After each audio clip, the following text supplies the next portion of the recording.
Hey guys, so retirement may or may not be something that you're really thinking about, but even if you are years and years away, I mean, I'm 20 years away from retirement, but it's something that we should all be thinking about. There's a company that has retirement plans that you can invest in precious metals like gold, silver, and cryptocurrency. There's also a big opportunity to grow retirement and grow income for either your personal or a business. And anyone who signs up at this website receives a free investment kit and gift. So what is this website? It's brightmoneyinvestments.com. That's brightmoneyinvestments.com. You can diversify and grow with metals and cryptos, and you can even talk to someone there to get a better idea of what you should be investing in. So head on over to brightmoneyinvestments.com. Welcome to the WWE Podcast, your place for the most passionate wrestling analysis on the web. Just turn Roman heel. What is WWE waiting for? When other wrestling podcasts put you to sleep, you can count on the WWE Podcast to keep you engaged and asking for more. I've been watching wrestling for over 20 years, and that was one of the best matches I've ever seen. This is unlike any other wrestling analysis. So without any further delay, let's get the show started right now. Welcome to the WWE Podcast. Thank you guys for joining me. It is Sunday, January 12th, 2020. Thank you so much for joining me. We've got an awesome guest today, tagging in for Mary Grader. It is Anthony DeMarco. You guys know him, you love him, and he is stepping in for Mary as we are trying to get things back on track with the holidays and schedules and work, everything just kind of getting back to its normalcy. But we have a guest, Anthony, today, and he'll be back again this weekend. Probably a week from now as we get closer to the Rumble, and we'll be a week out from the Rumble next Sunday.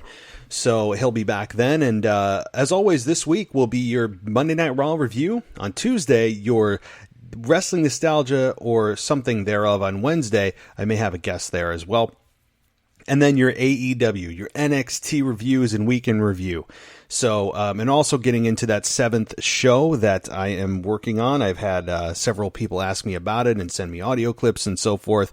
I have not forgotten about it. I'm just looking through and listening to those audio clips, and eventually going to be making a decision. I'll be making a decision this week about another show coming to this feed. I think that it's going to be something that is different, a different perspective, something that this feed needs.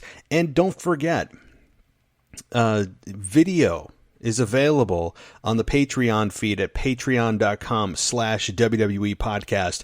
I'll be doing a video feed there once a week that is available only on Patreon, so check that out.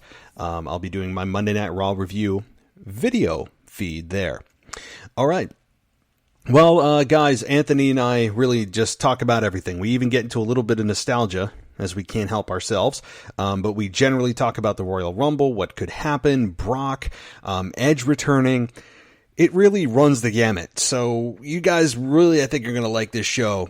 And one thing I'd like to mention, because we didn't talk about it during the show, but I didn't want to. I wanted this to be my own little rant, is WWE's incessant need to only mention cities that they deem worthy to mention on the air. And that being this week, Evansville, Indiana. You were not worthy of being mentioned by city on air. They mentioned the state. Big E, during his entrance, mentioned the state of Indiana, and WWE would say they're in the Ford Center. It's like saying that they are in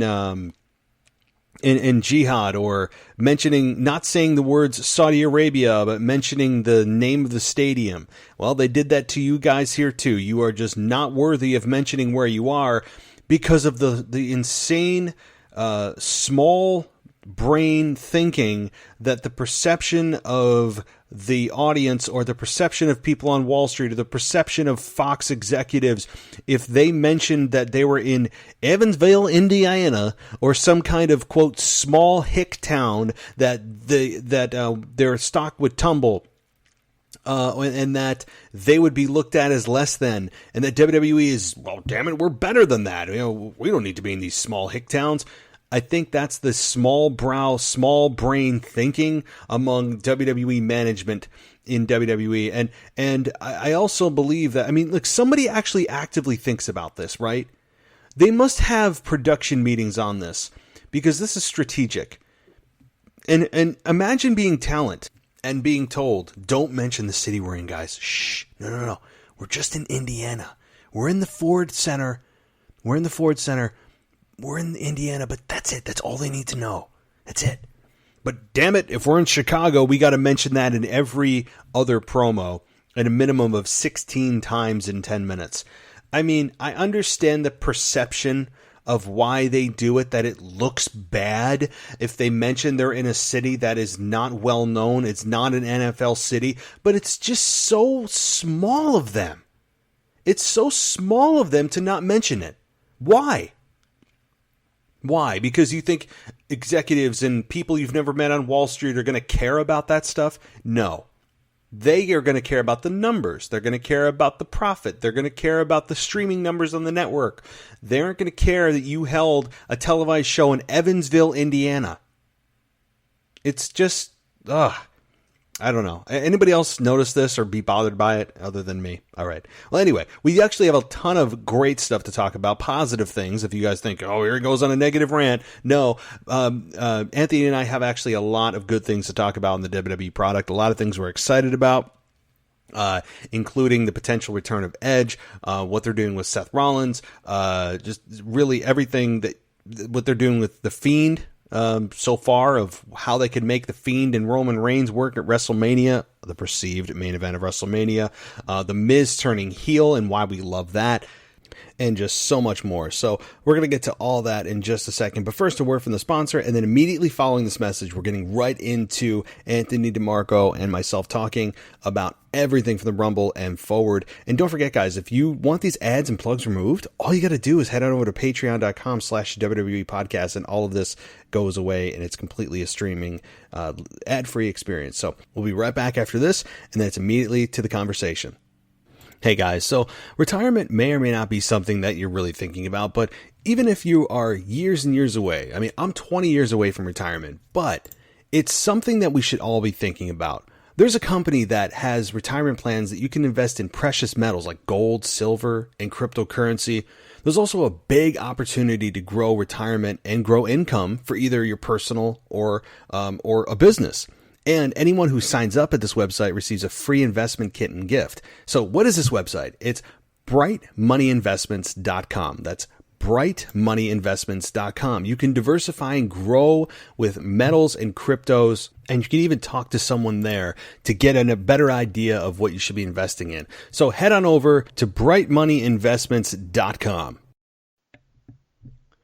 The Royal Rumble is just 2 weeks away. 2 weeks from this very moment, the Royal Rumble will be live on the WWE Network.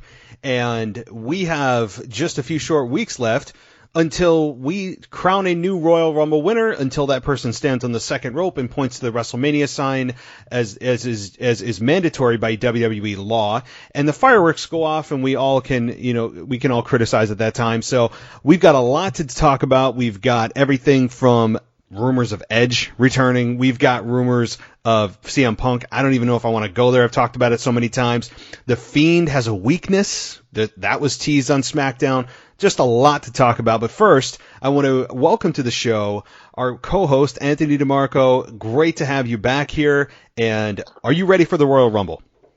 Oh, so ready, man. Royal Rumble is my favorite pay-per-view of the year. I think it's almost safe to say that's everyone's favorite pay-per-view of the year. It's a pay-per-view, or better yet, a match that even a casual or not a fan at all of WWE could watch and be entertained just from the sheer structure of it and format of the match.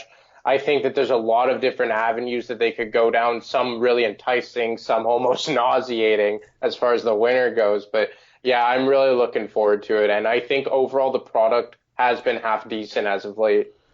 It has. I was gonna do a SmackDown only review show, but I decided, hey, why wait and why do that when I have the show with you tonight? And I was gonna say the same thing, that overall I really enjoyed SmackDown for the most part. Of course, critiques, but the show had pacing. It was concise. Storylines move forward. You got you got a nice hook, I think. And let me ask you, I guess, with that right off the bat, is with the Fiend being teased to have a weakness, with Rambling Rabbit about to give away how to defeat the Fiend to Daniel Bryan. Rambling Rabbit was soon destroyed in a present later given to Daniel Bryan. But do you think that that's a story that's going to continue and we'll finally figure out what the kryptonite is for the Fiend? Or do you think this was a one-off, and what could possibly be the Fiend's weakness? Well, I'm not sure. I think they had to do it because I could at least speak from my point of view that the Fiend was not getting stale, but it was almost getting repetitive every week. So they needed to add another wrinkle to this, and now you have Rambling Rabbit not exposing what his weakness is, but exposing that there is a weakness. I hope that they play on this, and I think eventually, the Fiend is going to have to lose. So I would hope that they more drag it out, even if it isn't Daniel Bryan who figures it out. Maybe it's his next opponent closer to WrestleMania who figures it out. So I'm hoping that they kind of let this slow burn a bit, that they kind of tease what his weakness may be. I don't think that Daniel Bryan's going to beat the Fiend at the Royal Rumble for the WWE Championship. I think the Fiend is destined to walk into WrestleMania the Universal Champion. I think he's destined to be at WrestleMania as the Universal Champion. So I don't know when they'll expose it. I don't think it will be a one-off, but I am really intrigued because it adds a new wrinkle to the character, and it's going to add something more to look forward to heading into WrestleMania. That is, yeah, definitely. The Fiend, like you said, it's ever since, and I'm telling you, man, it's been months now, but the Hell in a Cell still has a bad taste in my mouth because that was such a turn for Seth and for even more so for the Fiend. And having the audience get privy to the fact that there's a weakness is intriguing because for all intents and purposes, the character's been portrayed as almost inhuman. It's been portrayed as immortal and unbeatable. And now we have this Rambling Rabbit going out and saying, I know how to beat the Fiend, dude. Here's how you do it. And then Bray Wyatt covers his mouth. But so there is something. And if you're going to put a gun to my head, I mean, maybe it's Sister Abigail is his weakness. That hasn't been brought up at all. Although Randy Orton burned her ashes. I don't know. Who knows? There's a lot that could be there. People have speculated that what if it's you turn off the red light? Maybe that's his power. I don't know. But there are things that are, at least we now know that there's a weakness, and now it's the story of telling what could that be? Let's try out different things. And as you said, I don't believe that Daniel Bryan's going to beat Bray Wyatt. I don't think really anybody believes that Daniel Bryan is going to beat the Fiend for the Universal Championship. Let me ask you this. On that same storyline, do you believe, I guess it's kind of two questions in one because this is also going to assume who wins the Rumble. Do you think that we are absolutely destined for a Roman Reigns Fiend Universal Championship match at WrestleMania? I think so because just on the rumors that have been swirling since pretty much they did the latest rendition of the brand split, that since I guess late October and since the Fiend took the Universal Championship to SmackDown. So pretty much since early November, the rumors have been going around that Vince McMahon has already decided it. It's been set in stone. And it would make sense given the fact that Roman Reigns was just in kind of a throwaway mid-card match with Drew McIntyre last year. And we all know that Vince McMahon is probably chomping at the bit to get him back into that main event scene come WrestleMania time.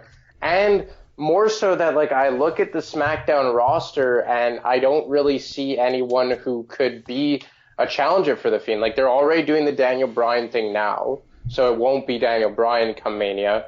The Miz is in the midst of a heel turn. Braun Strowman is enticed in the Intercontinental Championship picture. And after that, who could it actually be? They kind of pulled the plug on guys like Shorty G and Ali, and not like they would have ever been a realistic option to face the Fiend for the Universal Championship. I think that Roman Reigns is going to win the Royal Rumble and face the Fiend at WrestleMania and probably win it. I don't mind the fact of Roman Reigns facing the Fiend just because of the points I've just outlined, but I just hope to God he doesn't win the Royal Rumble.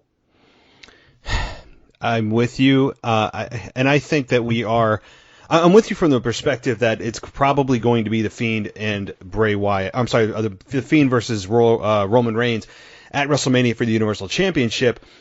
I just think that people are forgetting this one fact, that there are two roads to the main event of WrestleMania. That being one, the person that wins the Royal Rumble, and the other person on the other brand that has to get to their destination, which is the main event for their championship at WrestleMania. So does Kevin Owens possibly win the Royal Rumble? I'm not throwing my pick out there just yet because we still have a couple of weeks of TV. But Kevin Owens, to me, is an intriguing option to win the Rumble because you have him as really the biggest babyface on Raw, second to Samoa Joe, and we'll get to that storyline. But could he win the Rumble to possibly negate any negativity surrounding Roman Reigns winning it and all the controversy that surrounded him winning the Rumble in years past? And then have Roman Reigns just organically find a way to the Fiend. You could have the Fiend attack him and say, Roman, remember. I mean, he had a lot of programs with the Wyatt family when he was with the Shield. You could have that be drawn into how Roman gets to the main event. So just because Roman doesn't, and again, I think he's unfortunately still win the Rumble, but if he doesn't, there is another way, and there's a second path because there are two brands now that are separated in their own worlds. So Roman, I think, if he doesn't win, still gets to the main event with Bray Wyatt against him for the Universal Championship.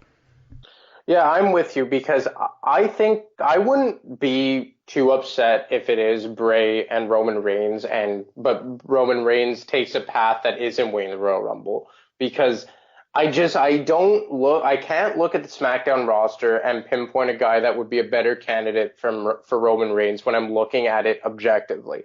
I'm not a big Roman Reigns guy, but I can't be completely biased here. There's not one guy on the SmackDown roster that I could say, oh yeah, that's a better fit to face the Fiend. There's just no one of that magnitude.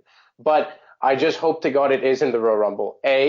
Because I just don't want the show to close with a chorus of boos, and I don't care how much progress they've done with Roman Reigns over the last calendar year. I still don't think he could evade boos if he were to win the Royal Rumble. But B, I think it's because the Royal Rumble should be used and has historically been used to catapult people's careers. Like we saw it with Shinsuke Nakamura, even though he didn't capture the title. Last year was Seth Rollins on what was the year of Rollins. And we've seen it in the past with guys like Brock Lesnar winning it, and Batista winning it, and John Cena winning it. And I don't want it to be another one of these years like when Triple H won in 2016 or Randy Orton won in 2017, where it's guys that have already been there, done that. They don't need the momentum from winning the Rumble. I think it should come from the Raw side no matter what. My two picks would be either Kevin Owens or Drew McIntyre. One of those two guys I would be equally as down for, and I think they could equally benefit from it approaching WrestleMania with Brock Lesnar waiting for them. But the fact that they've included Lesnar in the Royal Rumble makes me believe it's going to be Roman Reigns, and Lesnar will be on a war path or on a collision course with whoever who eliminated him. That's unfortunately, I think, where I'm at too. I'd say unfortunately because this is how I would not book it this way. If they are trying to protect all of the progress that they've made with Roman, and admittedly, they have made a lot of progress from a fan reaction standpoint, although my feeling on that is that it's not necessarily that he's getting more cheers, it's just that the people booing him have just kind of sat there in silence, or maybe applauded at the end of his match rather than outright booing him. And I think all of that will be stirred back up, and all of it will be for naught if they have Roman Reigns win, because all of these bad feelings, I believe, will come back. But I think you're right. Kevin Owens, Drew McIntyre, or even Samoa Joe, I don't think they'll go that road. But all three, I would love to see any of those three win the Rumble and go on to face Brock Lesnar. But unfortunately, I think this is going to be the Roman Reigns show. And again, we saw it on SmackDown this week with the WWE Championship taking second fiddle and playing shotgun to Roman Reigns and whatever the hell he's doing. And it's the reason you know is, what is the final segment of the show? Well, what's Roman Reigns doing? Oh, he's with the Usos. And yeah, that's a big story, but it takes this. Nothing not all the time, but the majority of the time, should not overshadow what the WWE Championship, or Universal Championship rather, should be doing. That's your biggest title on the show. That's what everyone is focused on. That is, or at least should be. I don't want another storyline consistently overshadowing the Universal Championship. We saw that all summer during Kofi's run. I mean, you and I all know what we thought about Kofi, but the belt is what I'm talking about. That Roman still took front and center no matter what he's doing with the whodunit all summer. And now, again, whatever Roman's doing, he's with King Corbin. He gets dog food put on him. And now he's with Usos, and he's facing Corbin and Dolph Ziggler. Like, consistently for months and months and months and months, it has been the Roman Reigns show that I don't want to hear people saying that, now they forgot about Roman. He hasn't been in the title picture. That's why, people are going to accept him when he gets back in. But the positioning of him is open the show with what he's doing, remind people during the middle of the show of, what happened with Roman, and give us replays, and then the end of the show, it always closes with Roman Reigns. Yeah, and it's too bad because I, for the most part, have liked that angle with Corbin. I think that Corbin has really just broken through now. He's completely he found his niche on the show. I like that they brought the Usos back. I'm always a fan of the Usos. But it's, again, like you said, I cannot stand when they overshadow the world title, whether it be the WWE Championship or the Universal Championship. And to your point, it's happened again. Obviously, a lot of that has to do with the fact that you have Bray Wyatt really only making appearances via the Videotron because of, the Firefly Funhouse. But, they just got to find a way to incorporate Bray Wyatt more often than not ahead of Roman Reigns, because like you said, it happened all summer long with Kofi being overshadowed by Roman Reigns and the Shane McMahon angle, and then leading into the Daniel Bryan angle. And it's just like, I always get to a point, it always seems inevitable with Roman Reigns, where I'm just so fed up of him overshadowing the world title of whatever respective show he's on, where I'm just like, just give him the belt, just so they're going to shove him down our throats anyway, so they might as well strap the belt onto him. But at the same time, it's like, but just before I even go off on another point, I make a joke that just his pyro, I make the joke that his pyro goes just on as long as the intro to SmackDown, that's how much they value Roman Reigns. His pyro is almost never ending. And I don't know, I try and get behind Roman Reigns. He seems like a guy who's a great worker and really well liked, but it's just the character and the constant overshadowing of the world titles.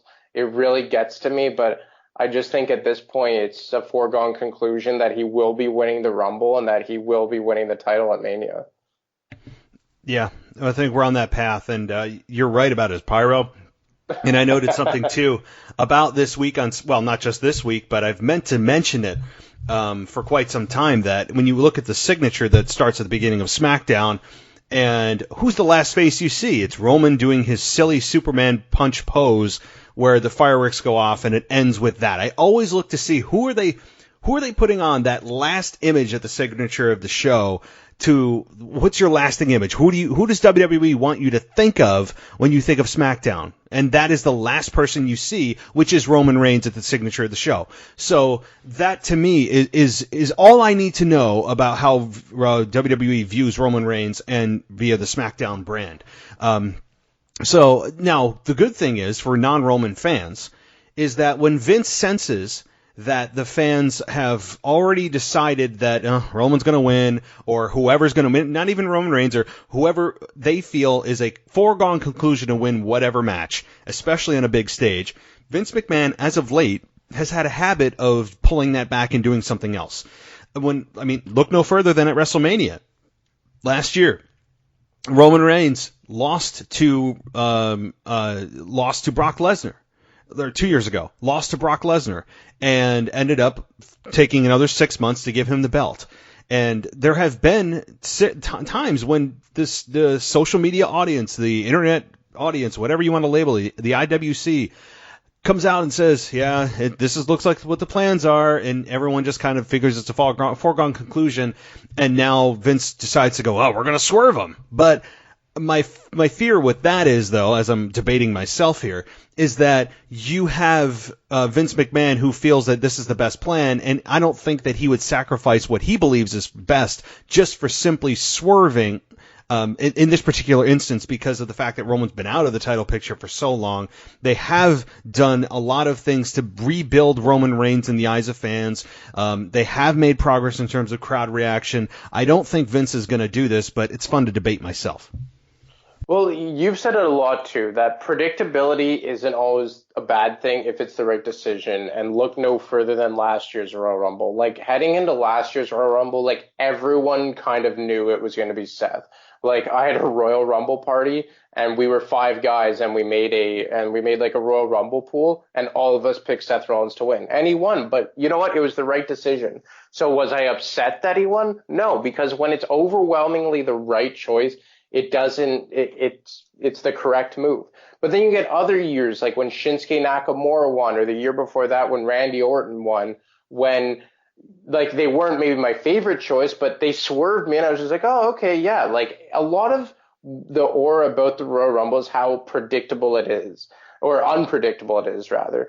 And like when you have a situation like this where Roman Reigns, who historically doesn't go over well with a large demographic of the older audience, and he's already won it, and there's a lot of other superstars that are much more over than him right now who could benefit from such a win, and it already seems like it's a foregone conclusion. It just really like drains the excitement out of the pay-per-view. And I'm kind of like at that point too. Like I am excited for it because it's the Royal Rumble, but it's just lingering in my head just like, oh, damn it. Like I can't even get excited to think about who could possibly win because it just seems like it's going to be Roman Reigns. And yes, that is true that Vince has a habit to pull the plug and switch things up. But it seems like more times than not, like Roman Reigns is the exception to the rule other than WrestleMania 34 when it took him six months longer to win the Universal Championship. Because like we've seen it on Raw, like with Seth, how, you know, they turned him heel abruptly because the fans like were getting tired of it. So they swerved us quickly with a heel turn. But Roman Reigns, it's been going on for so many years now where it just seems like whatever we think may happen, Roman Reigns is always the exception to the rule. Roman Reigns is above logic when it comes to booking. Roman Reigns is he's got the immunity, right? That is what Roman Reigns has when it comes to character change of any kind. Vince McMahon is probably going to be taking full control and has taken full control of his character, and it's almost as if he's been his pet project for the last 5 years. And I'm sure that at production meetings, it's just unspoken that you don't even mention a Roman heel turn because it's probably been mentioned to the nth degree. And we all know how I feel about it. Hell, I have it in the open of my show because I believe it so damn much, and I still believe it. I think they've lost a tremendous amount of money not turning him heel. And I really believe that. And then now would have been the time to build him back up to a mega babyface, which I believe he could have been, but unfortunately they just kept him in the same role. And we've talked about this before too. And I'm not going to beat a dead horse, but the fact that he has the same music, the same look, the same vest, he comes through the ramp, great. But everything about Roman, he is just this guy stuck in a cryogenic chamber that hasn't changed at all since he left the Shield, or even when he was in the Shield. So that all working against him, it's just. And he hasn't improved a lot on the mic either. He's never, ever, ever in his 6-7 years in WWE given me that go home OMG promo where I actually felt what he said. Outside of, okay, he had cancer, that made me feel for him in a human way from outside of the WWE narrative. But in a wrestling capacity, I have never, ever felt anything from him from any of his promos. Ever. And how can you have that with a top guy? Yeah, and it's so crazy because I don't know if you remember WrestleMania 30. Well, that's a stupid question. Obviously, you remember WrestleMania 32 when Seth was out with injury and John Cena was out with injury and Randy Orton was out with injury. And you had the 3 main events. You had Dean versus Brock, you had Shane versus Taker, and you had Triple H versus Roman Reigns. And in recent memory, that's one of the worst WrestleManias over the last, let's say, like 5-6 years or so. Probably since WrestleMania 30 to make it easy. Easy. And Yeah. I remember when Seth went out with injury and had to relinquish the WWE title, and there was no Universal title at this point, and it culminated with the WWE Championship tournament, and it came down to Roman Reigns and for Dean Ambrose for the world title and the main event of Survivor Series, and whoever won the vacant title. And Roman Reigns won, and Triple H came down, and he had been campaigning to make Roman Reigns the new face of the Authority like he had done with Seth. And obviously Roman Reigns turned on him, and then Sheamus cashed in, and it led to Roman versus Triple H. But I always think back to that moment, and I'm just like, my God, if they would have actually made Roman Reigns heel turn and taken the position of Seth pretty much as the heel authority champion, and you could have built a Dean Ambrose versus Roman Reigns main event at WrestleMania, like, oh my God, like how perfect would that have been? And you fast forward, I guess now that would be 4 years. Fast forward 4 years to now, and you could have had Roman Reigns back as a babyface, like Seth Rollins was up until 2 months ago. And I could guarantee how over Roman Reigns would be with everyone. And I think back to that Mania because the main event with Triple H and Roman Reigns, where it was so painfully predictable that Roman Reigns was going to win, and the crowd was cheering for Triple H, and then just the underwhelming card in general. You had that Brock Lesnar Dean Ambrose match, and the Shane versus Taker match, which was pretty much a glorified spot fest. And I'm just like, I think personally, it's a crime that they have yet to have a Shield member versus Shield member match at Mania, given the fact that Dean Ambrose has since left, but right now Seth is the face of Raw and Roman is the face of SmackDown. And all these years since they've split, which is going on 6 now in April since they've split, you never had a one-on-one match at Mania with these guys who, up until Dean Ambrose left, those three were arguably the face of the company. And I just think back to that year, WrestleMania 32, you could have had Dean Ambrose versus Roman Reigns for the world title at WrestleMania. And then the benefits that it would have paid off in the preceding 4 years up until now. And it just really, really irks me that they blew an opportunity like that. Whew. Yeah, a lot there. Sorry, didn't mean to overwhelm you. Just so much, but that's okay. So I'll kind of summarize. I think that's the word. Summarize what my feelings are on your point. So, Roman joining the Authority. I said that at the time. Why would they not want to just go with what is naturally the feeling of Roman Reigns? Instead, they went the complete opposite, and the fans were saying, no, that's not how we feel. We actually feel that he's a corporate choice. Why not actually take what the fans feel and what's actually going on behind the scenes and bring it on screen? That has been proven on how many times over the years in pro wrestling when you take something that is actually going on in real life and just obviously turn the volume up to 10 and put it on screen, that more often than not it works. Why? Because it's organic. You're not fighting the fans. You're going with what the fans feel like is actually going on. It's easier to book. Everything is already aligned, and instead you swim upstream. It makes no sense. It would have been an awesome idea to have him join the Authority, be that corporate choice, and just bring everything out that the fans feel against them. It would have been awesome. And instead, what did they do? They just continue to force it. And oh no, Vince sees him as the next Stone Cold. Vince sees him as that top guy that people are going to love. How can they not love a guy like that? Look at his hair. He's got, look at his physique. Damn it. I mean, I can hear and see what he's feeling, but for years and years and years and years and years, it's been no, Vince, no, up until this past year where it's been just a softening of the feeling towards Roman, again, which we talked about at the open of the show, I think is all going to come rushing back at the Rumble if he wins the Rumble. I think there'll be an outcry of rejection if it's the Fiend versus Roman in terms of Roman getting completely crapped out of the arena. And again, we're going to get a booed main event if that is indeed the case. And yes, I remember Triple H and Roman Reigns very well. Unfortunately, in one of the worst main events of WrestleMania of all time, and I don't mean necessarily from a match quality perspective, although it went on way too long. The fans were not interested at all because everyone knew it was going to happen. No one cared. It was just like, let's get this over with. Why even have the match? Just have Triple H stand there and go, hey, just toss him the belt and have him walk out, because that's essentially what we all knew was going to happen. The best thing about WrestleMania 32, I believe this was 32, when Stone Cold gave a stunner to Xavier Woods. I mean, I think that is probably the best part of WrestleMania 32.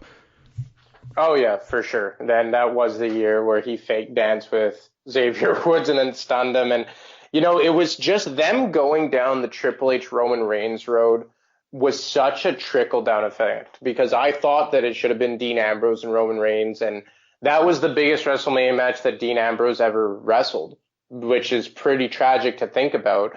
But, you know, the preceding year he was on the pre-show match for the Intercontinental Championship with Baron Corbin.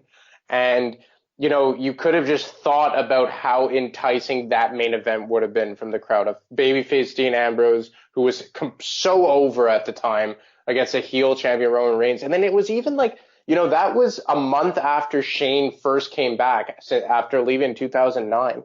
And I remember like thinking to myself, just like, how the hell do you not book Triple H versus Shane McMahon? Like, the story writes itself. I don't understand.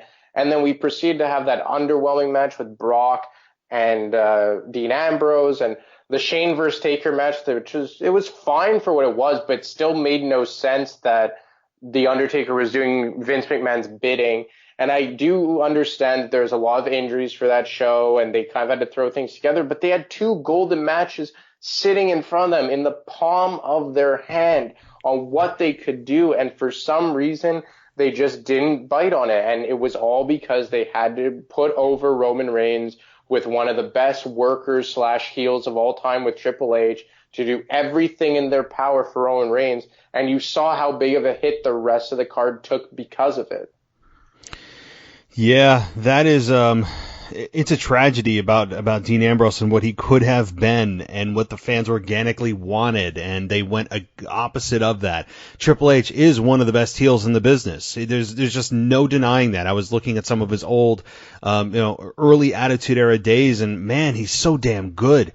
He is that damn good, as he says, as being a heel. It's true. He really is. I don't think people give him the credit that he deserves, because we're so far removed from that character now with him as a COO and so forth. But at that time, man, he's so good. I still, when I watch it, I'm like, you SOB. I still want to see him get his ass kicked. And that's a compliment to him of how good he was as a heel, unhinged as a heel. But I really feel for Dean in 32, and I know we're getting way off topic. We'll get back on in just a second. But Dean in that match, as you know, you've listened to the Jon Moxley interview on Jericho's podcast when he talked about how, hey, I wanted to do more in that match. I had X, Y, and Z lined up. Brock Lesnar didn't seem to give an F about the damn match. He didn't even decide to talk to me about the match until the day of. They met in a hotel room. Brock was very lackadaisical about it, and it showed in the match. And that's not Dean's fault, but he was just kind of a collateral damage for a overpaid contract, and for Brock Lesnar basically being able to do whatever the hell he wants to do. And I mean, it is what it is. I'm still a huge Brock fan, but Dean at the time really got the shaft on that one in one of the most underwhelming matches that, you know, you look at it from, oh, this is going to be effing awesome, to, wow, what the hell was that? I remember seeing that and going, that's it? It's over? And some of the stuff, I really felt for Dean there, or Jon Moxley as we now know him now. But any closing comments before we get back onto the current product? Yeah, I'm sorry. I always love going back in time and talking about how the past product affects today. And about the Brock Dean match, like, I think the reason why Brock was so disengaged in that match, I'm not excusing what he did shafting Dean Ambrose, but I think it was because he realized what we realized. It's just like, this match has no bearing on anything moving forward. It was a quickly put together promo. I think a month before WrestleMania, after the 3-way match at Roadblock or whatever the pay-per-view was. And it was just something to throw together because they had nothing else for Brock or Dean Ambrose. And look at Brock. Since he's come back, all of his WrestleManias have meant something. He's had 2 world title matches against Roman Reigns. He's had the match against Taker. His first WrestleMania match was against Triple H when he came back, which was pretty much an 8-month-long promo.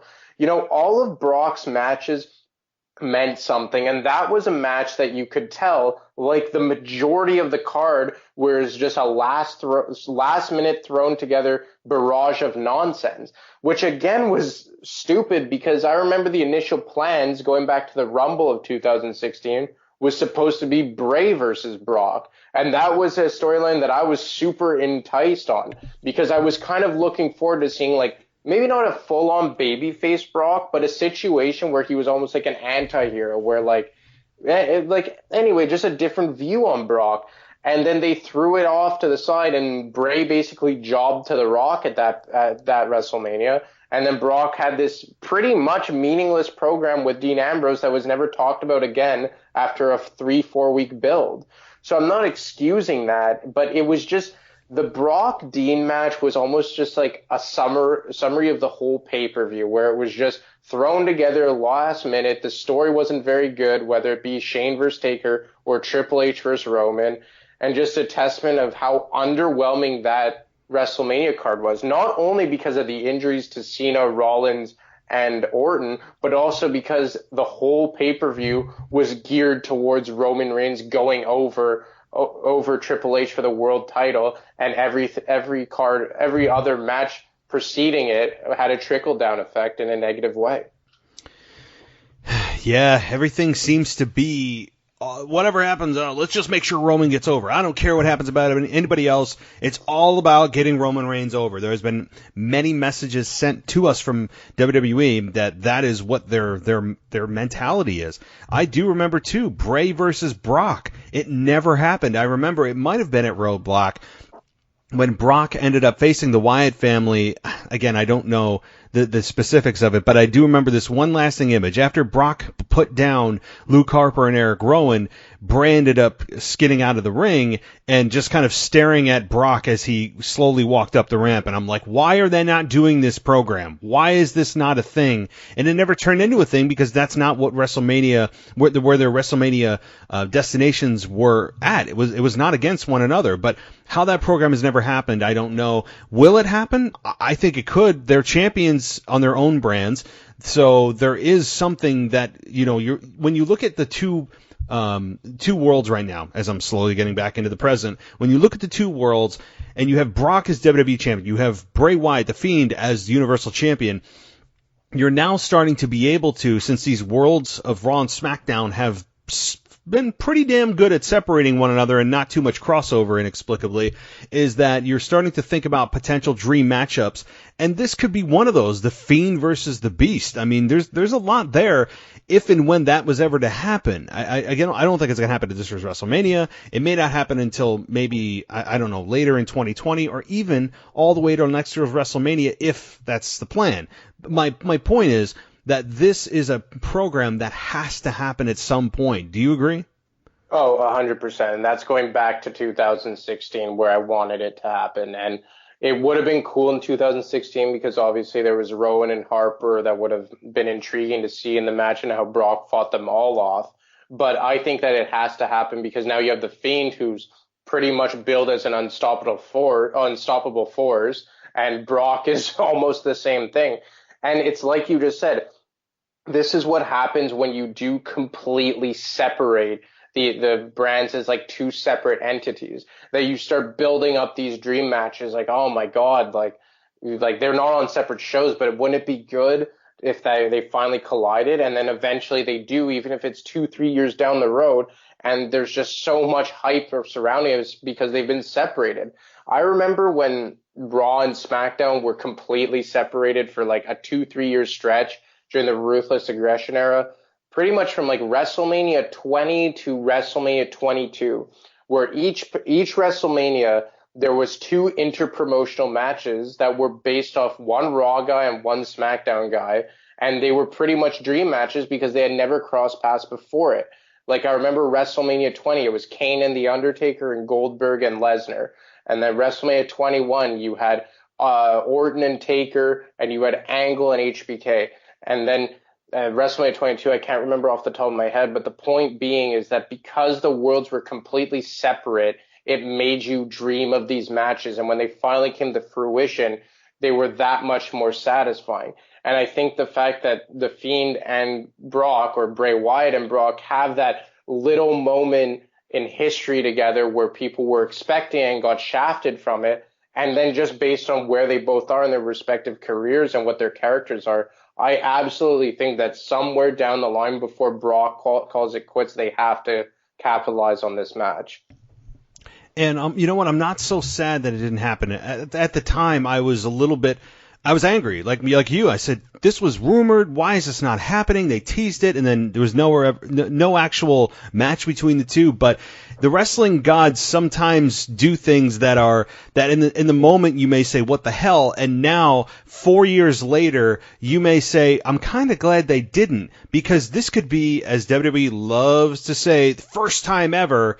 You could say this is the first time ever, because it truly is the first time ever one-on-one. Again, this hasn't happened yet, but when it does, and they are 4 years older, or especially for Bray's for Bray's character, where he's at now is a much more interesting character than where he was standing in the back in the shadows, talking a bunch of mumbo jumbo, getting out a translator to see what he's talking about with that, the Edison bulb above his head in a smoky, creepy room, saying the same thing every week and not really knowing who he is, to now a defined, awesome, badass character that you can build as unbeatable until he finally meets Brock Lesnar. What the hell happens? This is a match that, to me, I don't know if there's another realistic match between Raw and SmackDown right now than The Fiend versus The Beast.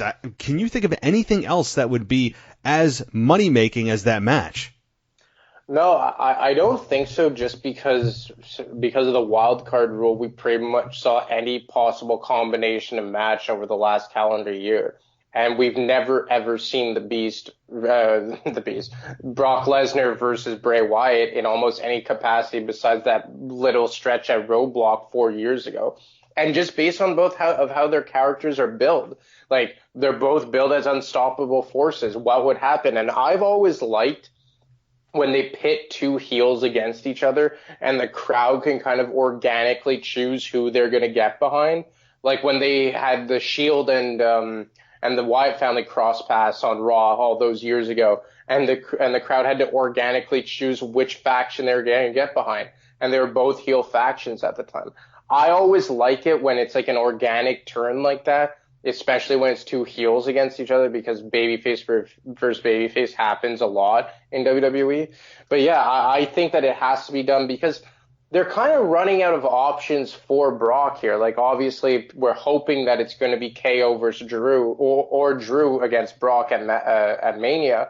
But beyond those two, like, who else could we see? You know, he's done Roman Reigns ad nauseum. He did Seth ad nauseum. He's done Samoa Joe. He's done Braun Strowman. Who else could Brock actually go up against besides The Fiend, in future years? Obviously, it would take one of them switching to the other brand. I'm kind of disappointed that they switched Brock back to Raw after getting drafted to SmackDown.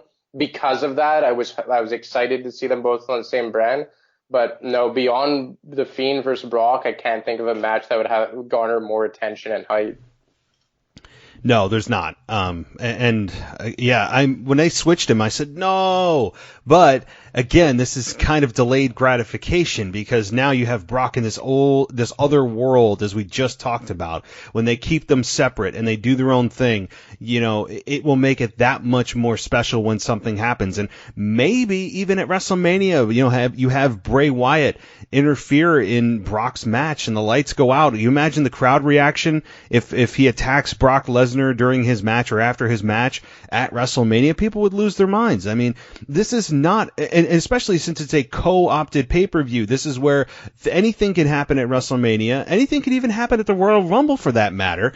Again, I do not believe it's going to be Brock versus The Fiend, but they could certainly do a teaser for Brock versus The Fiend, maybe kind of planting a little seed for down the line, maybe in the summer or next year or the year after, whatever, and have them just go face to face or just something there. That would be an awesome, awesome moment. Do I think it's going to happen? Probably not. But just I'm getting myself hyped over something that I don't even think is going to happen. But all right, let's get back to the current product because I'm going to just start rambling about this story that doesn't even exist.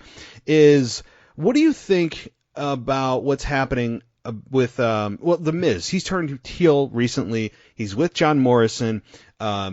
Personally, I think it's a better fit for the Miz. And now that he's facing Kofi and Big E, we all know how we feel about Kofi as champion. But what do you think about the Miz's turn? And now that the Miz is aligned with John Morrison, a returning John Morrison.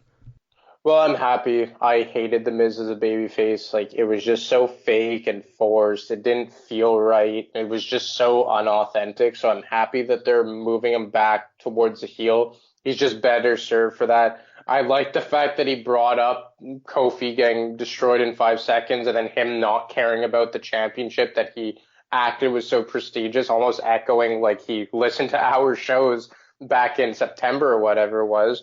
But I think that they're really building a strong tag team division on SmackDown. Like, man, is this division strong now that you throw in John Morrison and The Miz, who it seems like they're going to get a tag team title opportunity against the New Day. And this is on top of a returning Uso tag team. You have Bobby Roode and Dolph Ziggler, who seem to be back together. You have Heavy Machinery. And I like it. I think that it adds depth to SmackDown. They've added a lot of depth to the SmackDown roster, especially when Sheamus returned and Bro kicked Chad Gable last week. I don't know if he's babyface or whatnot, but I think that turning Miz heel is the best decision for WWE, even though it kind of depletes them in the babyface department. But as for the Miz himself, it just didn't work for him as a babyface. And I'm intrigued with this storyline. I'm not the biggest fan of Kofi, but when he is in the New Day, I do get behind them. I'm not the biggest fan of them, but they are a good tag team. They put on good matches. They carry a lot of clout and a pedigree as the 7-time tag team champion. So it's a storyline that I'm looking forward to. John Morrison coming back. I mean, he was really popular during a time that I didn't watch wrestling. Like, I kind of tuned out from 2008 to 2011, which was his peak, after separating himself from Eminem, and he had the tag team with The Miz at that time. So to me, he really looks like an older version of Dolph Ziggler, but he is ultra talented in the ring. He always has like a parkour fighting style to him. So yeah, I am intrigued in this storyline that seems like it's going to result in a tag team title match at the Royal Rumble. Yeah, that is the direction that they're clearly going, is a championship opportunity for Miz and Morrison, and rightfully so. I don't ever think the New Day need the belts. I just don't. I don't want to say they're above the belts, because that's, I think, not doing the championship any favors. At the same time, I don't think that having the championship around the waist of guys that you already view as the elite of the championship or the tag team division really does a whole lot of good for the tag team either. And it's almost like they're holding the tag team belts hostage when they could be used to help build another team. So I don't need New Day as champions. To me, they're the same team with or without the belts. I know that the belts aren't supposed to make the team. At the same time, again, having the belts on a team like New Day is like, okay, they're champions again. It doesn't do a whole lot. But adding this depth here of Miz and Morrison back on the same page makes complete sense. It adds more depth to the tag team division that sorely needs it. I hope that they drop the belts to Miz and Morrison, and Miz and Morrison go on a long run as tag team champions. I loved, as you said, Kofi getting called out, because I was sitting there going, thank you. And Kofi didn't even respond to it. He didn't even talk about it other than say, oh, actually, it was 8 seconds. And then that was it. He didn't actually address the issue that we've had with him of, I didn't go after Brock because. I didn't go after the championship because. He just veered off course and didn't even address it directly. And that's, again, still the problem. But yeah, having him in the New Day, fine. I'm fine with him in the New Day. I'll be fine with him at the Rumble, because at the Rumble, we all get to see how does Kofi avoid elimination this year. It's the same thing. I'm fine with it. And having the New Day out there with him. It just fits. I'm fine with it. I just don't believe he's championship material. We all know that as well. It's the same story with Kofi Kingston, having him out there with a plate of pancakes, like he's at the Waffle House throwing them out. I don't know. I'm fine with it as long as he's never WWE champion again. I just never want to see him champion Miz and Morrison. And I also like with Morrison what they did to remind and or educate new fans who may have never seen him, to throw into that video package to remind us of some of the quick highlights that he had in his career in WWE. It's like, by the way, if you forgot or you've never seen him, check this out. I love when they do that because, yeah, I've seen him, but it's been how many effing years. I need to see him again. I need to go, oh, that's right, he did this and this and this and this, and remind us his style and everything else. I'm looking forward to The Miz and Morrison. There's a lot that they could do with this team. It feels fresh. Yeah, and it was cool even for a guy like me who has been in touch with the product for a long time. But like I just said, I kind of tuned out for 3 years from '08 to 2011. So a lot of the highlight packages that they showed John Morrison, I missed. And it was really good to just reestablish what he brings to the table. And I'm happy that they're putting him aside The Miz right now, because I was worried that they're going to bring John Morrison back and they're going to throw him right into like an upper card program with someone, and we were just supposed to expect him to carry the same pedigree that he did when he left 8 years ago or whenever it was. So I'm happy that they put him with a familiar face. He can play off of the Miz's, clout with the WWE fans, and they could ease him back in gradually. And if he wins the tag team titles with the Miz, great. To your point, I don't really think the New Day needs the belts right now, especially when you have teams like the Usos and the Revival and Heavy Machinery and the Rude and Ziggler on the SmackDown roster that would be better served to be tag team champions at this juncture. So I think they have really been booking almost everyone smartly, and Morrison is just another good example of it here. Like I just said, I was worrisome they were going to shoot him right to the top, right out of the gate because of his past success. But good on them to put them beside Miz, who is more or less always over with the WWE universe. Oh, sorry, WWE fans. Don't say it. Thank you. Sorry, my bad. I got brainwashed a bit. But so I just think it was a really good decision by WWE, and I'm excited to see this, and especially with the Miz going back to heel, it all makes it very intriguing to me.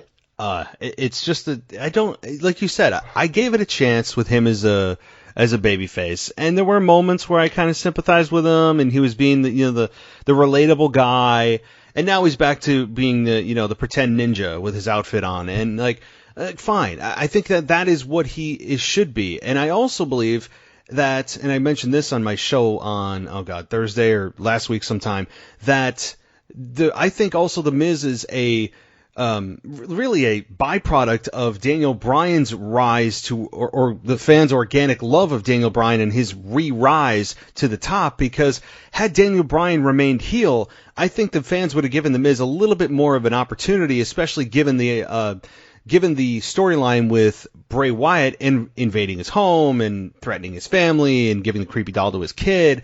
And even when that happened, the fans are going, well, Daniel Bryan's back to the Yes Movement, so you can handle it, Miz. It was just kind of like Daniel Bryan was in the driver's seat, and the Miz's issues with the Fiend came second. So the fans were kind of like, well, we don't really care because the Yes Movement's back and we love Daniel Bryan. So I think Daniel Bryan had a lot to do, believe it or not, kind of in a indirect way with the fans somewhat not embracing the babyface Miz character.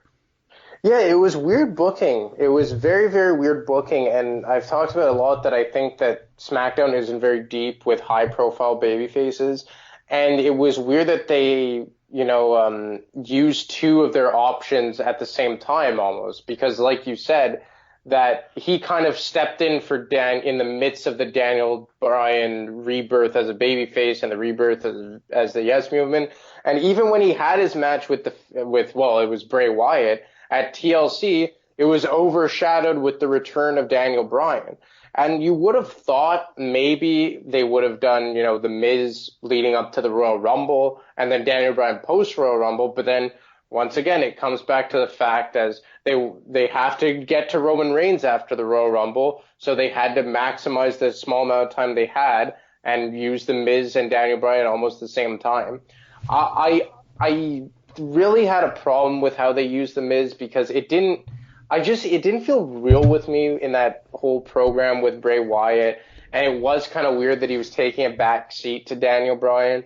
But at least they used it in a way for him to, go more towards the heelish side, and that pretty much started his heel turn, which I think in the long run and the grand scheme of things, it is the best for him and the best for the product because he's at his best when he's a heel. No question. There's no question about it. Everyone that you never thought would turn heel last year turned heel. Everybody that you thought would never have ever gone heel and the WWE would never turn them heel. Guess what they did? Bryan turned heel. Bailey turned heel. Oh wait, no, Roman Reigns didn't. Makes no sense, but that's, again, we covered that. I mean, seriously, like everybody but Roman turned heel because that's the natural progression of a character in my estimation. Again, all right, well, I'm going to get on Roman Reigns again. I don't want to do that. So, as you mentioned the tag team division, you did mention Heavy Machinery, and I forget what your thoughts were on the Mandy and Otis deal. Before I give my, somewhat critiquing, but also kind of liking it thoughts, what are your thoughts on not just Mandy and Otis, but really Heavy Machinery's placement in the tag team division on SmackDown? Well, I've said it the last time I was on the show that I've really respected the intentions of the writing since this brand split, and they're really like their motives to get everyone involved in the show. And I feel like the fact that they've kept Heavy Machinery relevant, that they've given them shown a new side to their characters. Obviously, it has a lot to do with Otis being fat, but even so, just having them always on a good placement of the show, you see them every week. It shows a more funny side to their characters and just adds a new wrinkle as not just two like bigger guys coming out as as fan favorites and wrestling, and that's it. It's a new wrinkle to their character that they can play off of.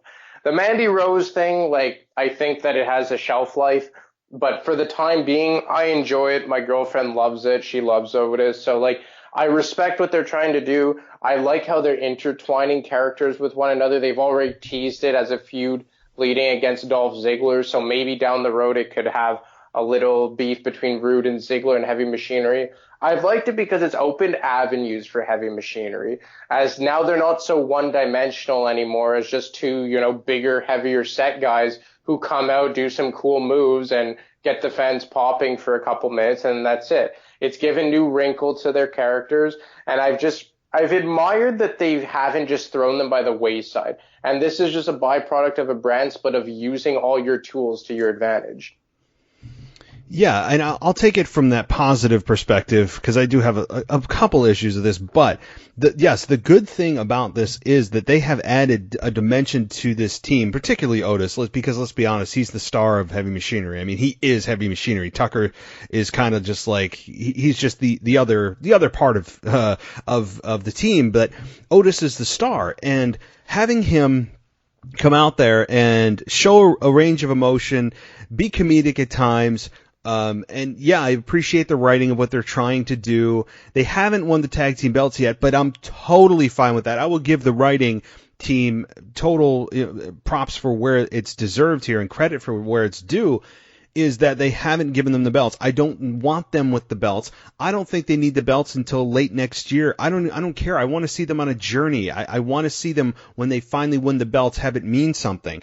And to have them right now a bit intertwined with Mandy Rose and that whole thing, which I have mixed feelings on, because while I do love the fact that they are adding another dimension to his character, I like that. That it is being it's a segment that's on. It's a storyline that's in multiple segments on the show. That's good. It gives him more exposure, the team more exposure. That's good. I just, and again, I think you know where we're going to go with this. I don't like the fact that Vince McMahon sees a guy like this as more of a comedy act than a serious competitor that you can make money with as a tag team to make a formidable, this is a badass guy that is not just about, shaking his bowl full of jelly and eating cake and eating, food and spilling it on his shirt and wearing shirts that are half his size and going after the cute girl at school when he's kind of the lovable loser. All these things that Vince sees in him that are being brought out right now, I really, really hope that he doesn't continue with this when they finally make a move to make Heavy Machinery a true staple tag team and give them the belts later next year, which I assume is going to happen. Well, yeah, that's the downfall with this, is because when you go down the road with certain characters like this, you risk long-term failure for short-term benefit. And when you do want to elevate them as a top-flight tag team, will people be able to separate the fact that he was just a fat, funny loser type character and, eating cake and doing provocative dance moves on the stage, which is funny, but when you look at it from a long-term perspective, like you just said, is it exactly the right move? To be quite honest, when I look at this storyline right now, this program, it just kind of seems like the Lashley Rusev angle but for SmackDown, which is, 1,000 times turned down, but it's still down that kind of path of just kind of like that, trashy segment that's based more on the drama and not so much the wrestling. But again, I like the fact that they've been able to keep Heavy Machinery included week to week and keep them relevant and bring new dimensions to their character. I just hope they don't drag it out too much longer. They had a couple of funny weeks, with Cake and him dancing, this and that. But I hope that even if they still have Mandy Rose involved, just get another male wrestler involved so Heavy Machinery could get back in the ring, show what they're capable of doing and what actually matters in WWE, the wrestling, not just the entertainment part of it. You can still keep Mandy Rose entrenched in the storyline and maybe throw Dolph Ziggler back in there, as he kind of did a good job a few weeks ago when he slammed the Cake down. But it can't keep going on as just him in back segments doing funny faces and showing his belly. I don't mind that to an extent, but to the points you just mentioned, you can have his whole character and in a big way, Heavy Machinery's character linked to that. You can't. I mean, it's really a double-edged sword as we're talking about it, because the fact of the matter is he's getting some pretty damn good TV time out of this, and people are getting to know who he is, and it's giving the team exposure. It's all great stuff that otherwise they may not have been given if it was just a traditional good guy versus bad guy, or in this case, good team versus bad team story. So that's a huge upside to get TV time and exposure. To me, that right now, and it hurts me to say it hurts to my soul to say it, but it should trump, but just trump the fact that this is while it's not the best exposure, it is exposure, and nonetheless. But the key is, as you said, you can't have this go on for too much longer, even though WWE and Vince loves to have their sports entertainment-y stuff in each brand, and I get it. I totally understand. This kind of brings back when Braun Strowman 2 weeks ago on Raw danced with the New Day like a fool, and we're all supposed to believe that he's this monster among men, as Michael Cole says every single time that he comes out. He's got to make sure he mentions that. I don't know, or not Michael Cole, Vic Joseph, actually, if he's on Raw. I need to not see guys like that do these things that completely undermine what you're trying to sell me of who they are. And I like Braun Strowman dancing with the New Day. Yeah, the benefit of that in the short term is you get a couple of laughs and people going, "Isn't that funny? Look at that! Look, he's such a big guy." All these kind of just shallow jokes. Is it worth the sacrifice of some long-term damage done by the fans remembering what he did last week, going, he's not that mean of a guy. Look, he danced last week. So stuff like that, that's just very short-sighted by WWE. They need to be very careful with that stuff. Well, because you even see it with a guy like Cesaro. And, I feel bad for Cesaro because, for me at least, he's almost become a laughingstock, but then they always try and build him as the Swiss cyborg. And I'm like, or the Swiss Superman. And WWE, and you brought up a lot, is that they put so much emphasis now on these like manufactured nicknames, like the Big Dog or the Monster Among Men or the Scottish Psychopath. And they think it's like almost like badass, but then you think back to years ago when you had legitimately organic nicknames like the Cerebral Assassin or the Brahma Bull or the Texas Rattlesnake that came about organically. But then you get a guy like Cesaro, who they bill, like I said, as a Swiss Superman. But then every week he goes out, he can't speak for himself, and that's why he's with Sami Zayn right now. And he once again has changed his attire. I'm not sure if you caught on to that. And I think since separating from the Bar, this is his 5th ring gear that he's used in, a 9-month stretch. And they keep billing him as like the pound for pound, the best superstar or the strongest superstar in WWE. And then he goes out and he can't even cut a promo by himself, and he's always losing. And he comes out with this Battlefield Galactica EDM kind of intro. And it's just a lot of things that they do to undermine themselves when they're trying to drive home a character's persona, and then the commentators are defining them as one thing, and then when they come out, they do something completely different.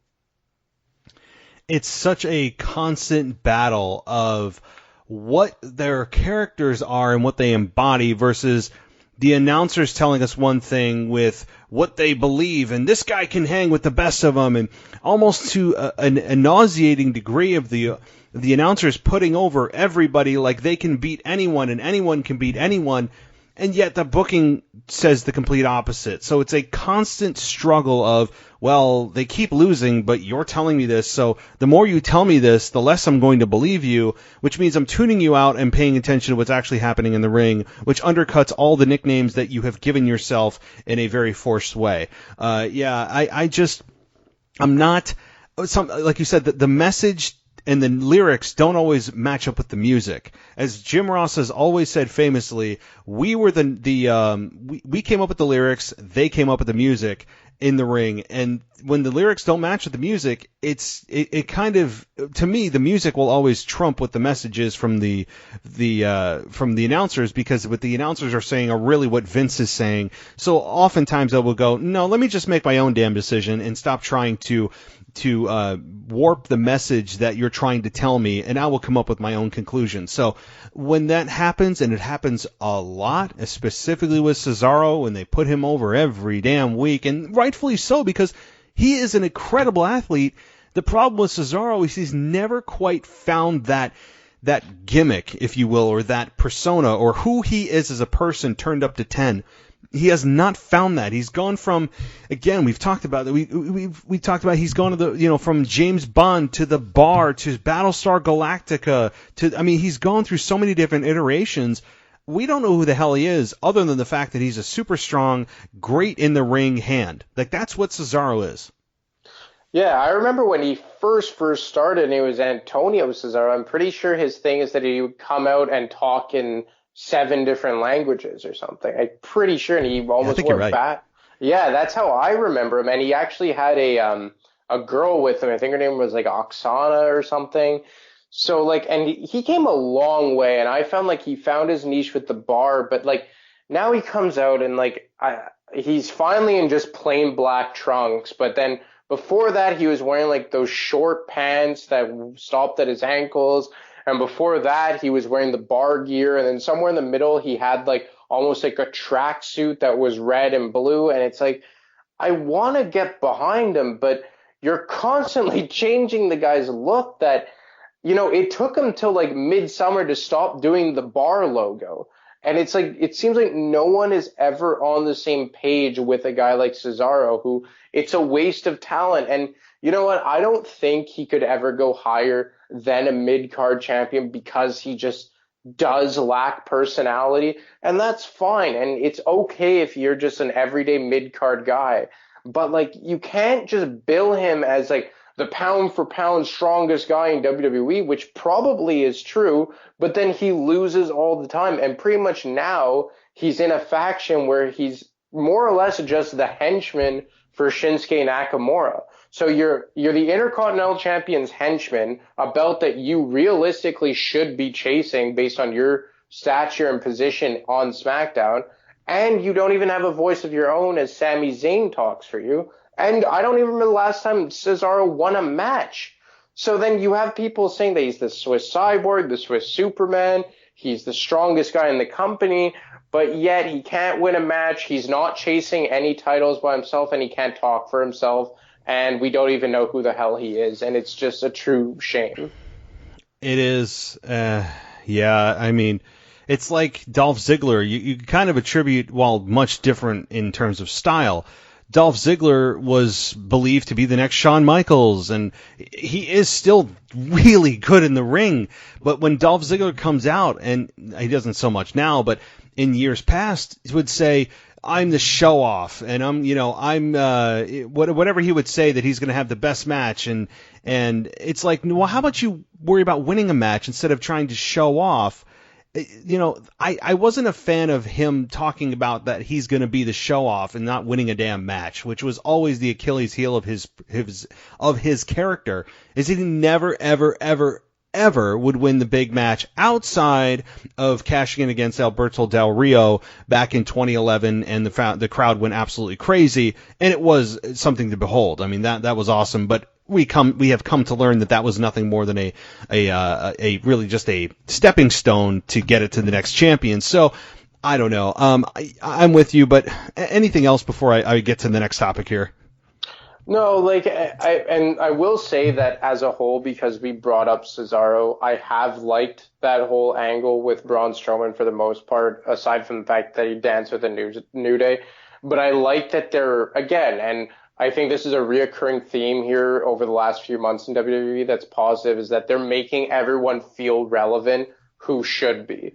Braun Strowman in a program with Shinsuke Nakamura for the Intercontinental Championship, I think it's long overdue on both sides. A, Shinsuke Nakamura being in a meaningful feud while holding arguably one of the most prestigious championships in the company.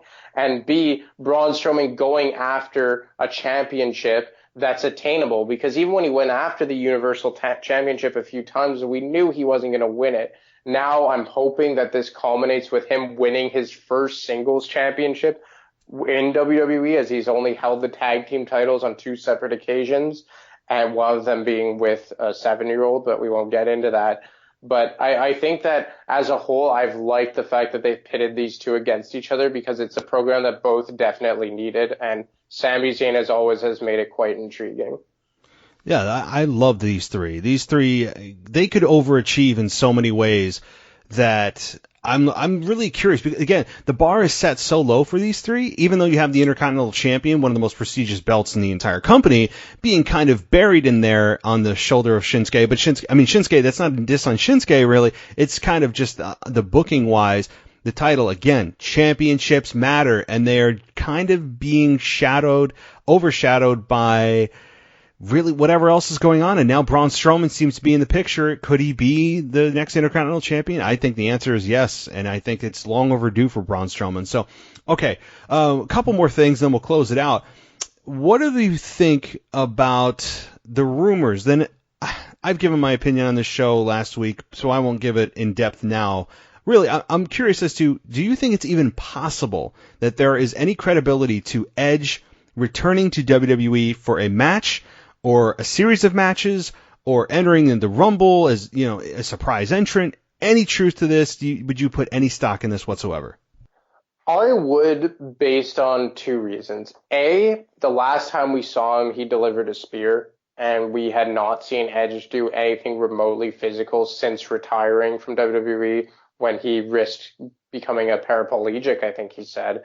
And B, I've learned that sometimes it's just all smoke when these random rumors pop up, but when they pop up with as much consistency and regularity as the Edge ones have been coming up over the last month or two, I think that there is some fire in this instant. When there's enough smoke of this magnitude, there's usually fire. And I think that there's rumors that he would go to AEW if WWE didn't clear him, and I fully expect Edge to show up at the Royal Rumble.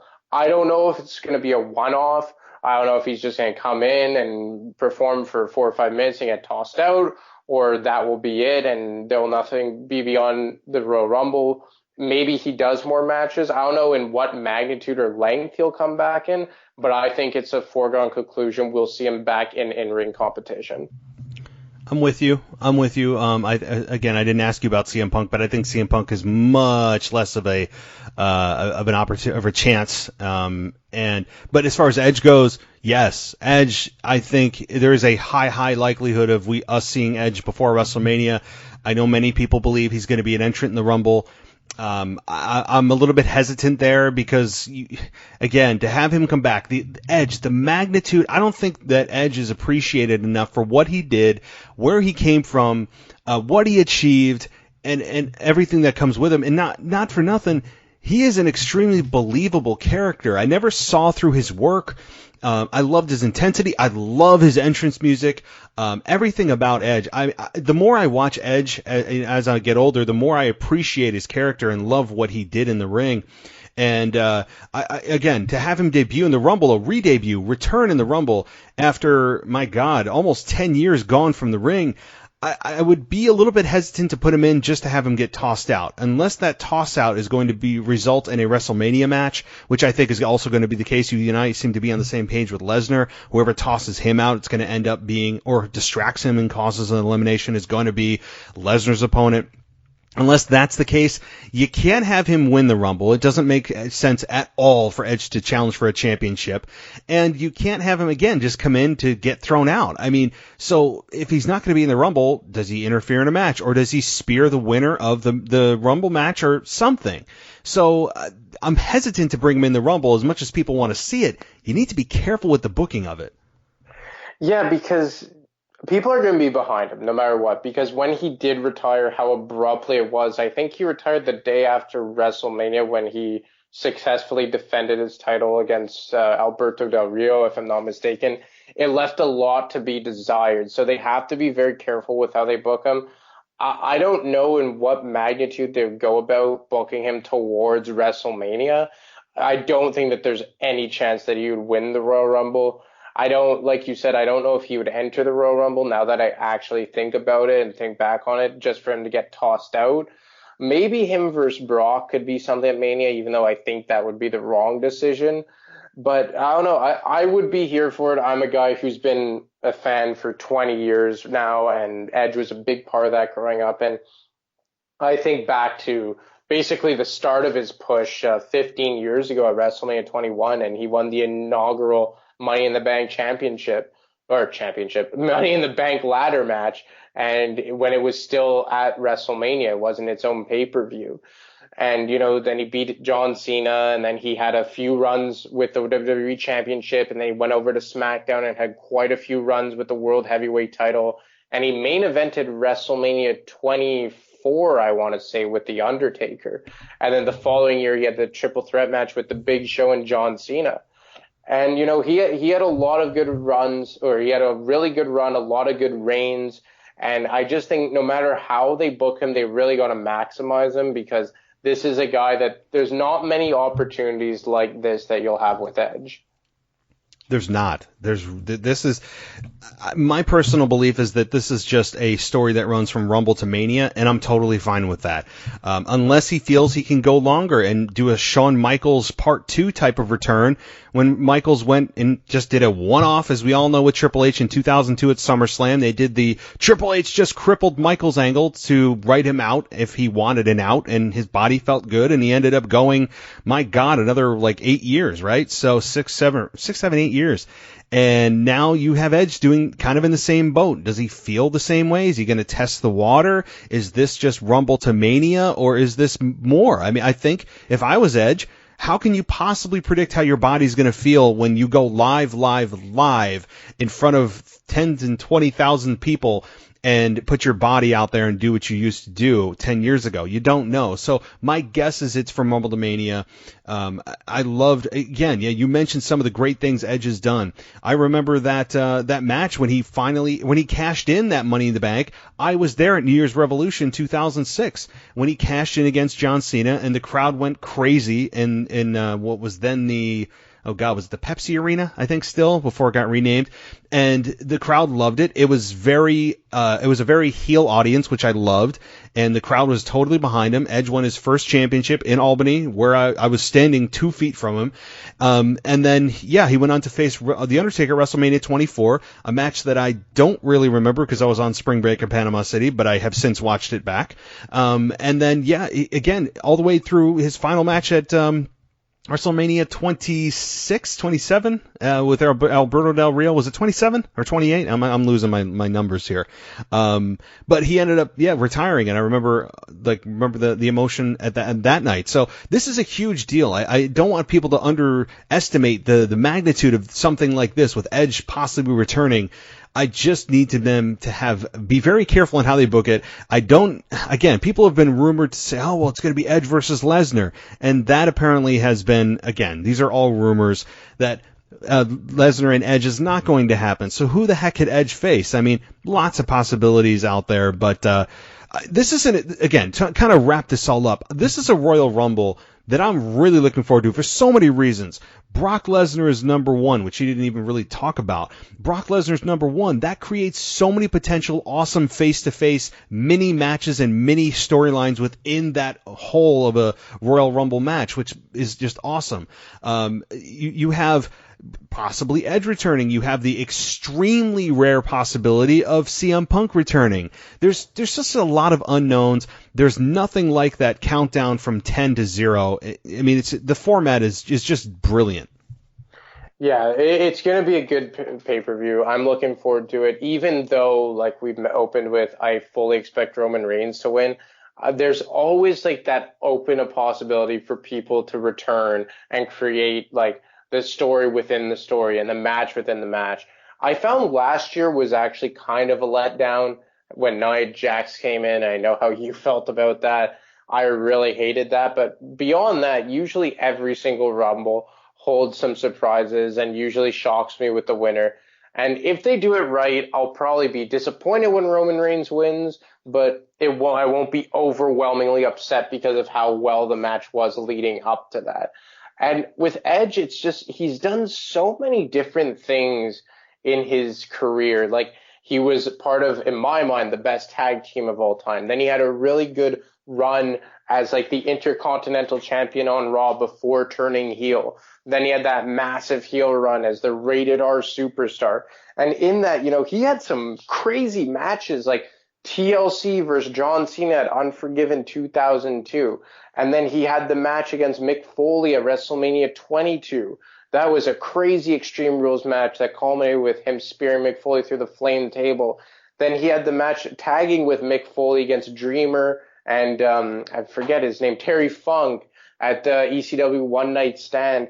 He's done almost everything. And the reason why I liked Edge so much is because he kind of took the baton from Triple H as the best heel in the company in 2006, around that time, when Triple H's run as like the constant world champion of Raw was winding down. And Edge kind of took that from Triple H as Triple H started to like wind his schedule down a bit by bit. And I don't know, Edge was great in I would say from 2005 to 2009 run when he was really on top of his game. Yeah, that's a good summation of really what Edge has done. And I'm really looking forward to seeing what they could possibly do with him. I hope that it's more than just a Rumble to Mania story. I'm sure that's going to be kind of a decide as we go and how my body's feeling decision, because there's a lot. I don't think people understand, and I'm not a performer, obviously, but I don't think people really get how much it takes to go from being essentially a civilian back to the mentality of being a performer again, and taking your life and turning it upside down to train and get in-ring work in, get your timing back, all of that, your promo. Get back into that mindset of being that guy again, and also with the fear of understanding that you are not who you used to be in terms of the age of your body. So are you going to be able to keep up? Are you going to be who you used to be? This is one of the biggest reasons Stone Cold has said, while he physically could have a match, that he probably, and he said he won't ever return for one, because it would take him, he said, 6 to 8 months to get back into the shape that he would need to be in to perform at the level he would want to. And he's going to ramp himself up. The mental part of that is the part that people forget, how much it takes to get yourself back into that mode and to get yourself amped up, ramped up, all back into shape, back to where you think you can perform well. And then what? Just to have a match? And then what, right? Like, you do all that work just for a match, and then you ramp yourself back down. Like, what happens, right? So it's a huge risk in terms of not just physical risk, but also, like, hey, am I going to still be that guy? Am I going to embarrass myself? I don't know. So I think that that's a part that people forget of just how much it's not just him taking off his jacket, throwing on some wrestling trunks. There's a lot of preparation that goes into this, as with any returning star. Yeah, well, like, I'm always tentative of returning stars ever since I saw Kurt Angle return. And I'm not dissing Kurt Angle because I know all the physical limitations he had because of injuries and his addiction to painkillers and what have you. But man, did that really fall flat, at least in my mind. He looked really beat up in the ring, and it kind of did hamper what I remembered him as like almost like one of the best in-ring guys of his time. And then him trying to come back in that match at WrestleMania 34 with Ronda Rousey and Triple H, and then just his whole last run last year leading up to WrestleMania 35. So I don't like it when I see that. I hate when they bring back wrestlers over and over again, and it almost like deteriorates what we once remembered them as. Like, we're seeing it now with The Undertaker. The Undertaker is a shell of what he once was. And then that's why guys like The Rock and Stone Cold Steve Austin, like, we remember them for what they were in their heyday. And even Triple H to an extent that, I think last year's WrestleMania 35 was the first time that I think he had a match right after that with Randy Orton in Saudi Arabia, where I finally started to realize he was slowing down a bit, but we still remember those guys from their prime, and I don't want it to be another Kurt Angle-esque return with Edge. No, Kurt Angle actually had come out in an interview after he had that match with Corbin and said that, he understands he is not who he used to be, and he said that he was trying to get WWE to give him the match when he first returned rather than have it be a year or so later, because I guess the arthritis was really starting to bother him, and his joints weren't as loose as they would have been if they had let him wrestle when he first came back, when he was much more fluid and his joints were used to the motion and the bumps and everything else. Instead, they made him the on-air Raw general manager, and then eventually got him into a program, got him into some matches on Raw. I remember when Drew McIntyre forced Kurt Angle to tap out on Raw. And then you had, obviously, Baron Corbin do what he did at WrestleMania. Yeah, I don't need another what happened to Angle. I need, again, with some reasonability here, that Father Time is someone that doesn't wait for anybody, and that Edge will probably not be exactly the way you remember, but if it's 75 to 80% of it, I'm fine with it. But Undertaker's another example. It's funny, though, at the same time, we all go, oh, one more match. And then when we get that match, we go, oh, I don't know about that. Like, same with Goldberg, right? We all clamor for it, and then it's kind of one of those, be careful what you wish for. Yeah, and we all see it with Austin, but it is great to think back as Austin's last match versus The Rock at 2003. And that was a great match. Not as good as WrestleMania 17, but still a fantastic match. And that was with Austin coming off with all those health issues the night before. And then even a guy like The Rock that, he hurt himself in his last match in 2013 against John Cena, but he could still go. And It's good to remember The Rock as on top of his game for the most part, the last time we remember seeing him in the ring. And it's just, I don't mind Edge coming back, but I just don't want them to abuse it to the point where we get another Kurt Angle thing. Like the Kurt Angle return last year where he was saying it was his farewell tour, like it was painful to watch because they did this whole farewell tour and culminated with him versus Baron Corbin, and I never understand why they didn't just bring him back for one-off match with John Cena, which everyone wanted to see, why they had to do this whole like 2-year-long drawn-out shebang with him. But I think Edge will be in better ring shape than Kurt Angle, but I don't expect something that bad. I'm just hoping it doesn't result in a Kurt Angle-esque return. I don't think it can. I mean, I was a huge, and still am a huge fan of Kurt Angle.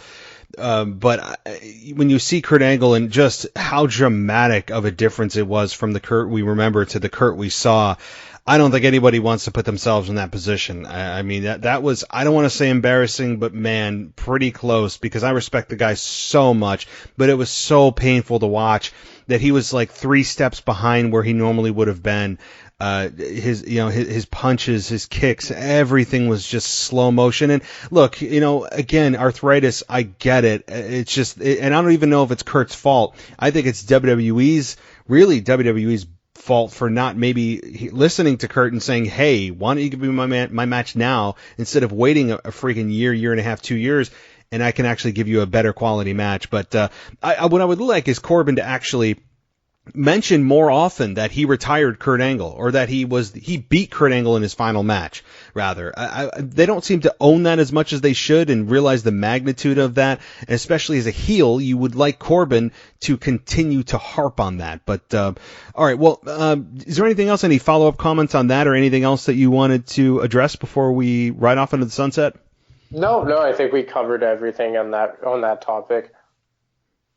Awesome. Well, it has been awesome to talk with you as always, and I believe as I kind of get my feet back under me after the holidays and everything else, I think it's your week anyway this week, isn't it?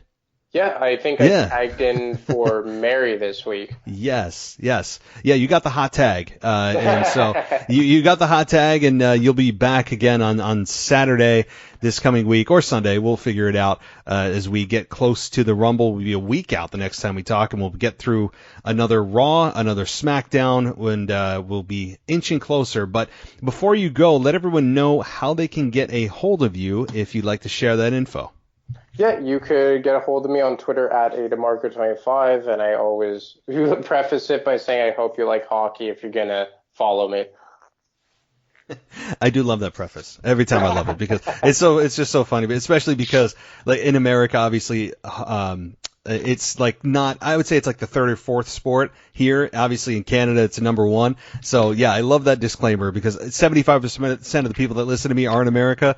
So, thank you. So, all right. Well, Anthony, thanks so much. I'm really looking forward to talking with you in just about a week, as we are only going to be a week from, the Rumble at that time. So I will be talking to you then.